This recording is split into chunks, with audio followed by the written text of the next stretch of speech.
സഖാവ് M Lawrence വിടവാങ്ങുകയാണ്.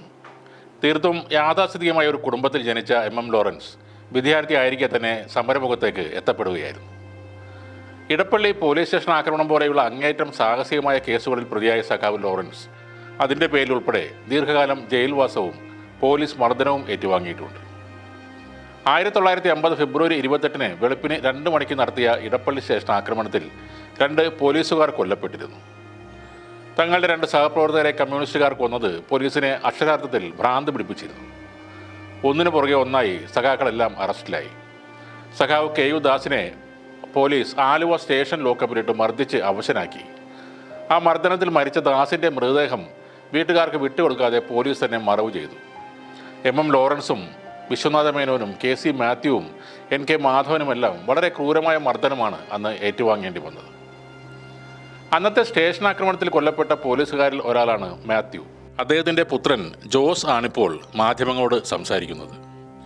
എന്തുകൊണ്ടാവും അദ്ദേഹം സഖാവ് ലോറൻസിൻ്റെ മരണ വാർത്തയറിഞ്ഞ് അവിടേക്ക് എത്തുന്നത്?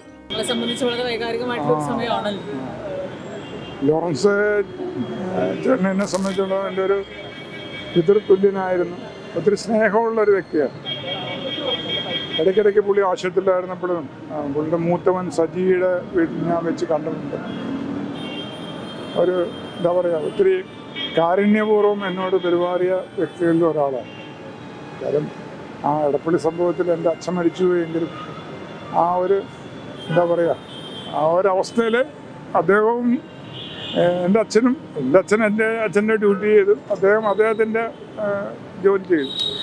പക്ഷേ ഇത് കഴിഞ്ഞ് 1-2 പ്രാവശ്യം അദ്ദേഹമായിട്ട് വീട്ടിൽ ഞങ്ങൾ വ്യക്തിപരമായിട്ട് സംസാരിക്കാനൊക്കെ ഇടയുണ്ട്. അപ്പോഴൊക്കെ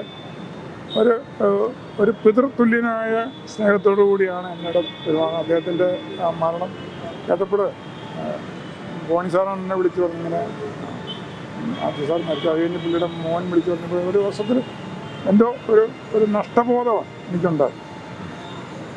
എനിക്ക് അദ്ദേഹത്തെ പറ്റിയുള്ള ഓർമ്മ എനിക്ക് അത്രേ ഉള്ളൂ.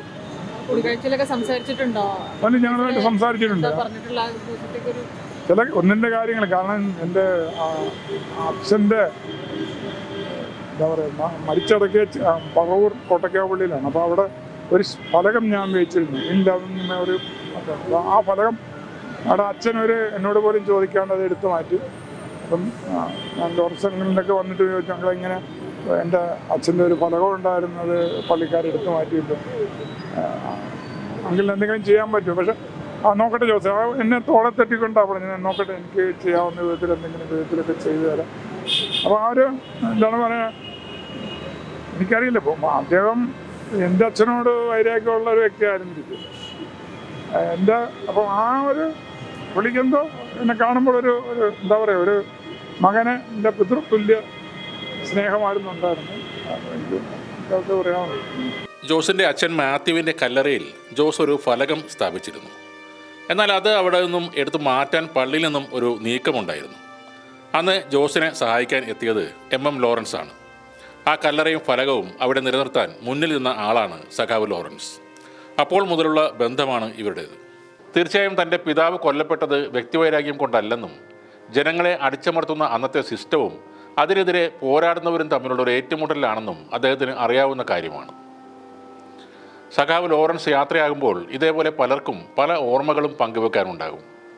മതവും രാഷ്ട്രീയവും നോക്കാതെ എല്ലാവർക്കും ഒപ്പം നിന്ന ഒരാളായിരുന്നു സഖാവ് എം ലോറൻസ്.